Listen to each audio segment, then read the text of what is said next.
Welcome back, everyone. I am back from filming for Project X. I cannot wait to tell you about it. It went really, really well.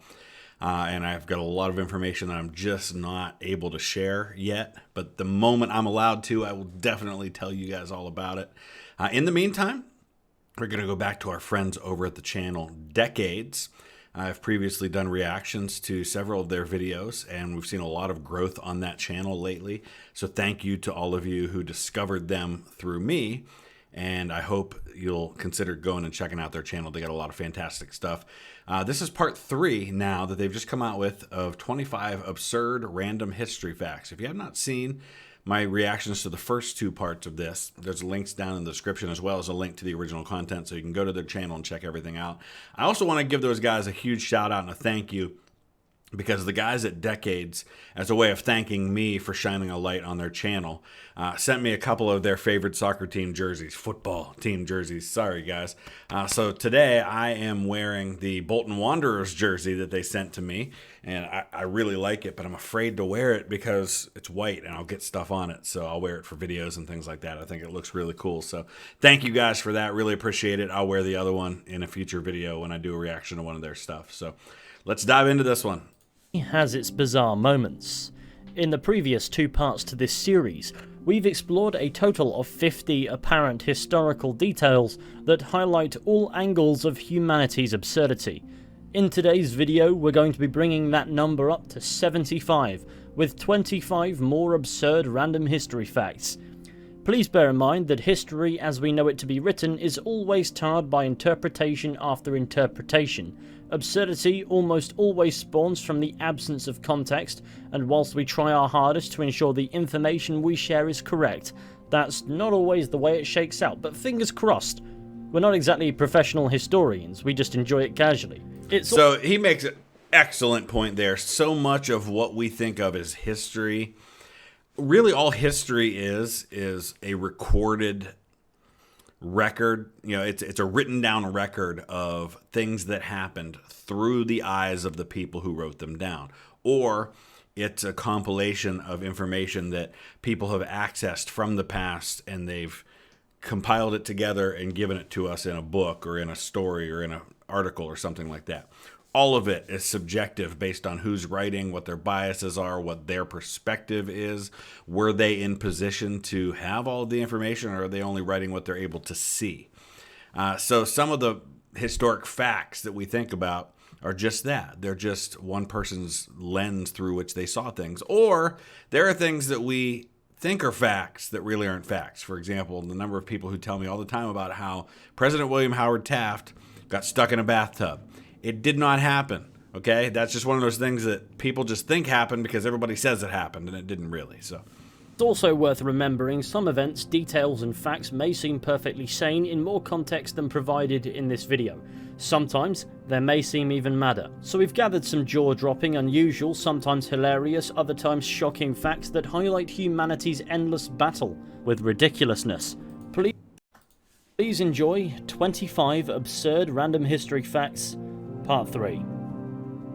Love the color, by the way, the blue. The New England Courant was one of the first American newspapers founded in Boston in the year 1721 by James Franklin. A year later, in 1722, a series of over a dozen letters penned by a supposedly widowed Mrs. Silence Dogood would be published fortnightly by the outlet, poking fun at life in colonial America. These letters were something of a sensation, and some men would write in offering to wed Silence Dogood. However, Silence Dogood was not her real Benjamin name. Franklin. In fact, she wasn't even a she. She was the 16-year-old he named Benjamin Franklin, the younger brother to the New England Courant's founder, James. So if you have ever seen the movie National Treasure, you know that they talk about the Silence Dogood letters, and that's one of the places where the codes are kept that lead to the National Treasure. As it turns out, he was denied several times when attempting to publish letters under his own name to the Courant. As a result, he came up with an alias. He's famous for plenty of other things now, however, he's constantly remained a rather interesting character. I'm sure future installments to this series will see his name crop up again and again. I'm guessing they'll probably at some point talk about Benjamin Franklin, the fact that his house in London, when he lived in London, They found a bunch of bodies in the basement. He didn't kill anybody. He just liked to dissect bodies. It was just a curiosity that he had about the body. But yeah, this was a super common thing at the time that people would write into newspapers under aliases. A lot of the founding fathers did this before and after the Revolutionary War. There's a very famous interaction that happens in the early stages of the Revolution between a bishop named Samuel Seabury, who writes in as a Westchester farmer, and then Alexander Hamilton, who at the time was like this 19-year-old nobody, refutes him, writing in as a farmer refuted. And sometimes they would use names like Publius, or they would take Roman names and they would write in. All of the Federalist Papers were originally published in newspapers under pseudonyms. Number 2. Carlsberg Special Brew was first brewed in 1950 to commemorate Sir Winston Churchill's visit to Copenhagen. The beverage has a hint of cognac flavour to reflect Churchill's dinner chaser of choice. What's odd is that this particular variation of a Danish swig exists because of Britain's sizable cigar man. That's really cool. I had no idea about that, but that is such an appropriate tribute to a guy like Winston Churchill, who was known to drink a lot. Antoine Augustin Parmentier was a French pharmacist and nutritionist who lived during the 18th century. As a prisoner of war under the Prussians during the 7 Years' War, he was forced to eat potatoes. The French refused to accept the potatoes that were introduced to the European continent centuries prior, believing them to cause diseases such as leprosy. France had even officially banned the vegetable in 1748. Upon Parmentier's return to his French homeland leprosy-free, at least as far as we can tell, he dedicated his life to the study of potatoes, writing about their nutritional value and health benefits. He would develop recipes, write books, and promote potato dishes, convincing the ban to be lifted. As a result of his actions, potatoes increased in popularity amongst the French populace. As bonus information for non-French speakers, potato in French is pomme de terre, which translates to English as apple of the earth. Yep. Pomme de terre, pomme is apple, de terre means of the earth, so it's a ground apple basically. That's fascinating. So he's really the father of the potato in France. That's pretty cool. Really random facts like that just are fascinating to me. I remember that one from secondary school. I do too. This fact is quite common, but quite absurd all the same. It's quicker to list the nations Britain hasn't invaded than it is to list the nations Britain has. This is because, of all 193 United Nations member states, Britain, one way or another, has invaded 171 of them. There's a really hilarious guy, I think he's like a stand-up comic, who has a video on YouTube where he just invites people in the crowd to name a country, and he'll tell them whether or not the British defeated them. And like every one of them, he has an answer, and sometimes they're really absurd. It's hilarious. During the Cold War, the United States FBI detected the potential activities of a spy feeding intelligence to the Soviet Union's KGB within their ranks, and tasked Special Agent Robert Hansen with uncovering their identity. The problem was, Robert Hansen was the KGB informer, so he was searching for himself. I remember that case, because that was a big deal when it was in the news.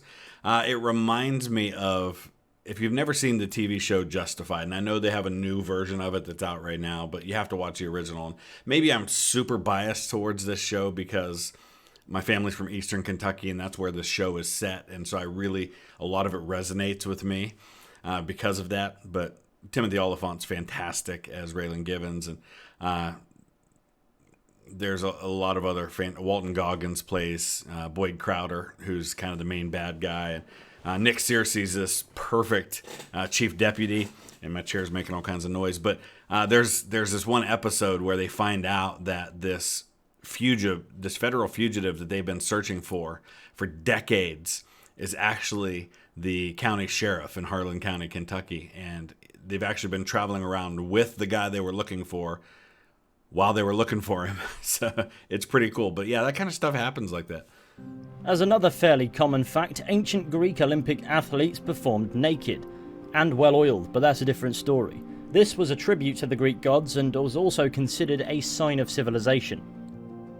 Up until the late 20th century, left-handedness had been stigmatized as sinful and a sign of the devil. I'm not sure to which extent Christianity focused on it, but I remember that my great-grandfather believed this. He was blessed with longevity, so yes, I did get to meet him. I guess it's a fun devil fact too. He's apparently left-handed. Left-hand dominant people would be forced to utilize their right in favor of their left, but particularly in the Western world and many other places, that is no longer the case. So King George VI of the United Kingdom, the father of Queen Elizabeth II, was one of those people who had that happen to him when he was a very young child. He showed a predilection for being left-handed, and they would like tie down his left hand and force him to use his right. That was a very common thing that people did at the time. On the Isle of Portland in Dorset, England, the word rabbit is controversial. This is believed to derive from quarry workers who would see rabbits popping their heads up before dangerous rock falls around a century ago. There's no record of this superstition prior to the early 20th century though. If you go to the Isle of Portland today, be mindful of the word rabbit and maybe consider avoiding introducing the locals to Monty Python. Ancient Egyptian... If you haven't seen Monty Python, he's referring to Monty Python the Holy Grail, and there's this cave that they have to get into, and it's guarded. They're warned that it's guarded by a creature that's so vicious that the bones of 50 men lie strewn about its lair, and when they show up, it's a little white rabbit. And so they start laughing about it, and there's jokes like, oh, I soiled my armor, I was so scared. Go on, chop his head off, and the guy goes out to kill the rabbit, and it jumps up and bites him on the neck and beheads him. Egyptian pharaoh Pepi II was said to have stripped servants nude and slackered them in honey to attract insects to them, rather than himself, when conducting business outdoors. The Roundhay Garden scene is a silent motion picture that is believed to be the oldest surviving piece of film in the world. It was filmed in Leeds, England, because of course it was, by Louis Le Prince, and released on the 14th of October 1888. That would make it... That's the same year the Jack the Ripper murders happened. Almost 135 years old today. It lasts for an astonishing 2 and a bit seconds. Sensational. So I also did... a series of videos where I looked at some of the like really famous photographs that maybe we've never seen before. I shouldn't say they're really famous, but photographs of famous people or famous situations that maybe people haven't seen before. And then I also did one of videos like that, and I believe that was one of the ones that we covered in that video. The French inventor behind it would then go on to disappear in France 2 years later. According to the 1st century Latin writer known as Valerius Maximus, in roughly 455 BCE, ancient Greek tragedy playwright, I'm gonna botch this, Aeschylus, died when an eagle dropped a tortoise on his head, mistaking him for a rock suitable for shattering the shell. It's unclear if this is actually the truth or if it was a misunderstanding interpreted from scripture at his tomb. William Henry Harrison was the 9th President of the United States. He was also the shortest-serving US President, dying only 1 month into his term on the 4th of April, 1841. He'd caught a cold that had developed into pneumonia, which is kind of sad. And he also he gave the longest inaugural speech in history when he was sworn in, and it was a bad weather day, and he didn't wear a hat, which would have been common at the time in weather like that, especially outside. And a lot of people then attributed those things to being connected, right? That he was out giving a really long speech, caught a cold, and died. It's not necessarily the case. There are a lot of other reasons why he could have died, and this is a time period where a lot of people died in Washington, D.C. because of bad water supply, too. So there's a lot of different factors that could have been involved in what killed him. On the 15th of January 1919, in the North End neighborhood of Boston, Massachusetts, a storage tank holding 2.3 million US gallons of molasses, a sugar substitute that I'm mostly unfamiliar with, weighing approximately 12,000 metric tons, burst, causing a massive flood that spread at 35 miles per hour and killed 21 people, injuring hundreds more. What a sticky way to go. The tragedy became known as the Great Molasses Flood. During the Cold War in the 1950s, a CIA operative hatched a plan to drop extra-large condoms on the Eastern Bloc nations marked medium or small, in an attempt to reduce their morale by implying that Americans had massive cocks. Naturally, 100% true. I've read that one several times. Put yourself in that meeting at the CIA, and it had to have gone up the chain of command to have gotten to the point where this was going to actually happen. Imagine being the guy who proposes, hey, I've got an idea. Why don't we do... Oh my gosh, that's hilarious. The plan never developed, but that would have been up there as one of the funniest moments of the Cold War had it happened. It makes you wonder what other crazy ideas the CIA has had over the years that we've simply never heard about. Yep, it because does. At the very least, there's a good few that we have. The first bomb dropped on Berlin during the Second World War claimed no human lives, but instead landed in the city's zoo and killed its only elephant. Or at least that's how the story has been presented over the years. The truth is, the zoo in Berlin had way more than only one elephant, and it's unclear if it was the first bomb that fell on the city, but the bombs that did fall on the city killed at least one. But one did apparently survive, and that's probably where the confusion came from. In 1809, the Portuguese royal family relocated to Rio de Janeiro in modern-day Brazil. Therefore, for a period of just over a decade until 1821, when the royal family returned to Lisbon, Rio de Janeiro was deemed the official capital city of Portugal, despite being situated on a different continent nearly 8,000 kilometers away.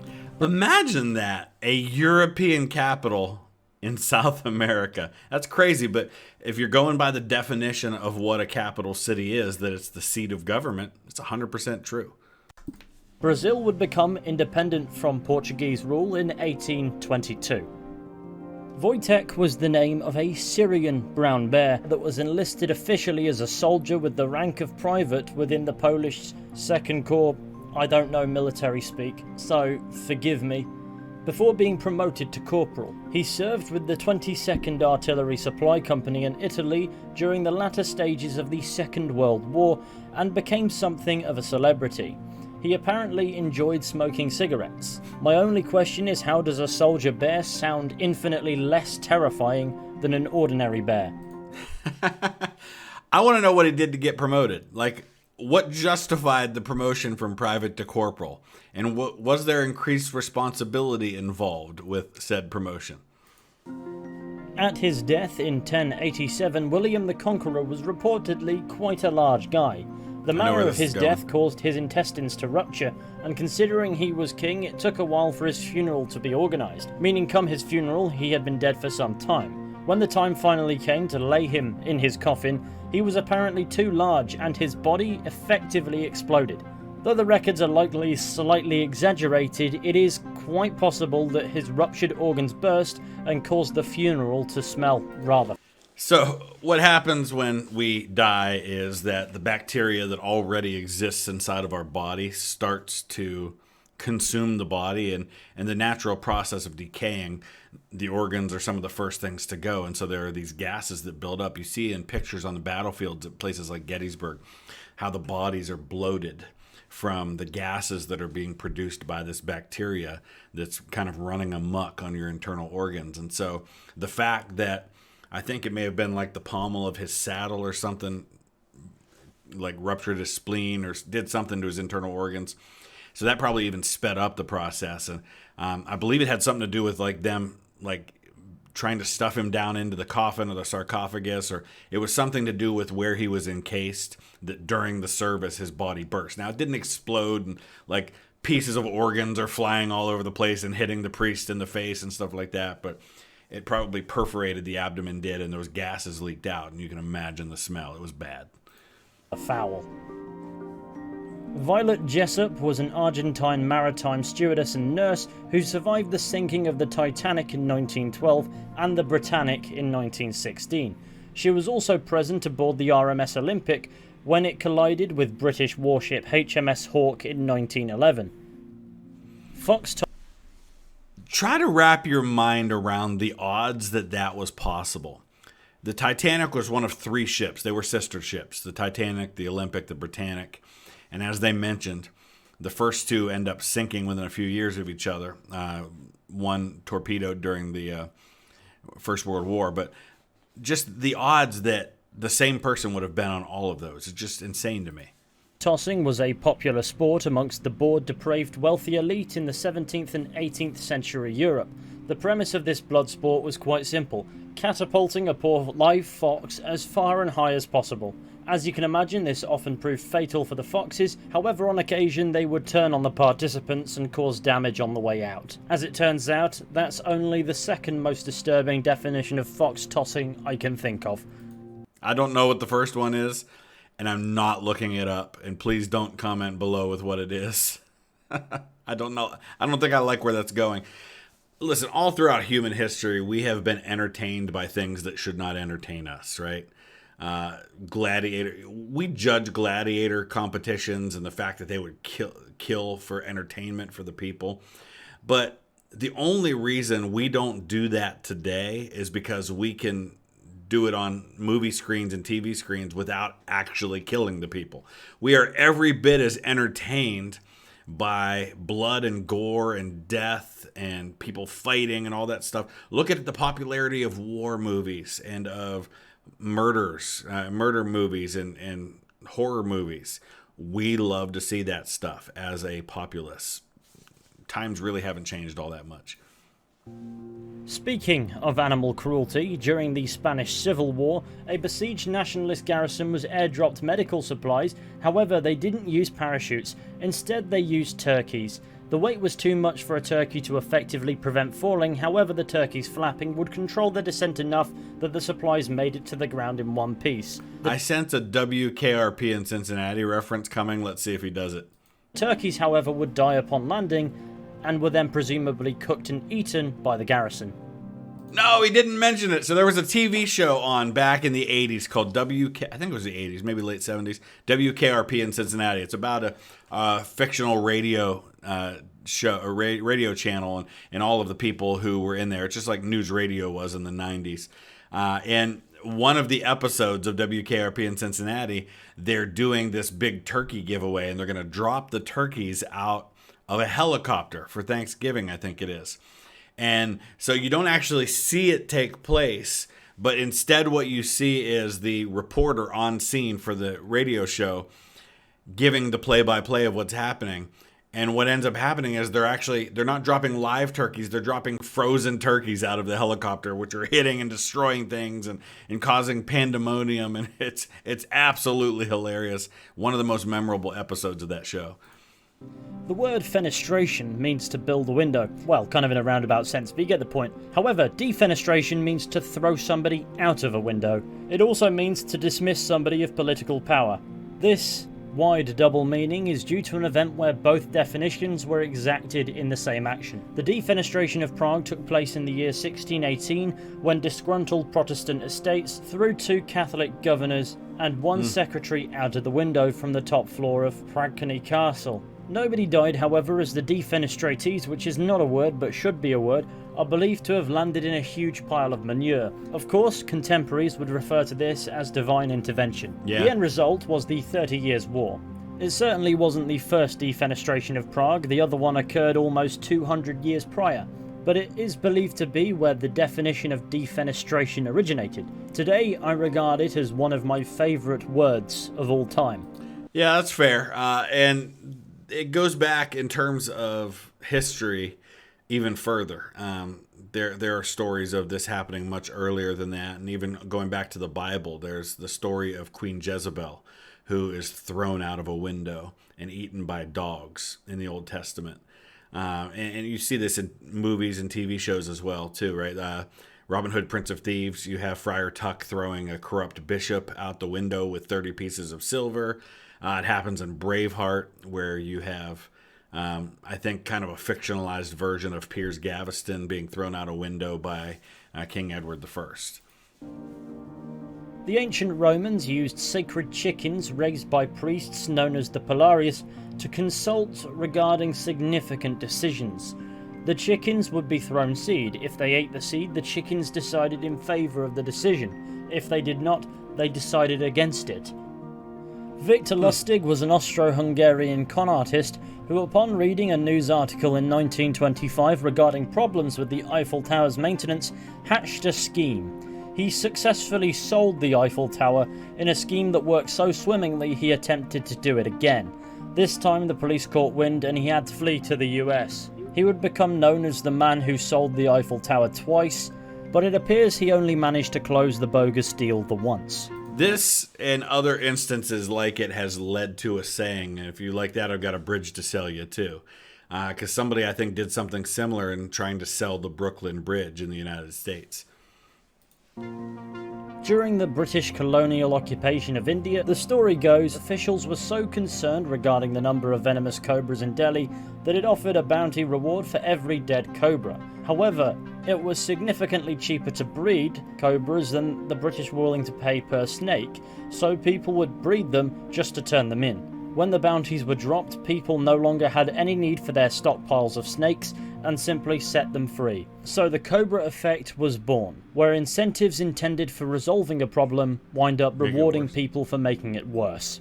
The story is of course a little more than an unreliable anecdote that cannot be proven true, but the Cobra Effect has been demonstrated a fair few times, such as the Hanoi Rat Massacre in 1902, where French colonial authorities offered bounties for rats killed by the populace. However, all they needed to do was prove that they'd killed a rat, and this was done by presenting a tail. So people would slice the tails off of rats and then let them go so they could reproduce and create more rats so they could slice their tails off too. The French did twig on when they started noticing rats roaming around without tails. So that brings us rather nicely to the end of today's video. Awesome. So again, great stuff by the guys at Decades. Check their channel out. Check out the links in the description below, and I'll throw some up on the screen as well. Thanks for watching.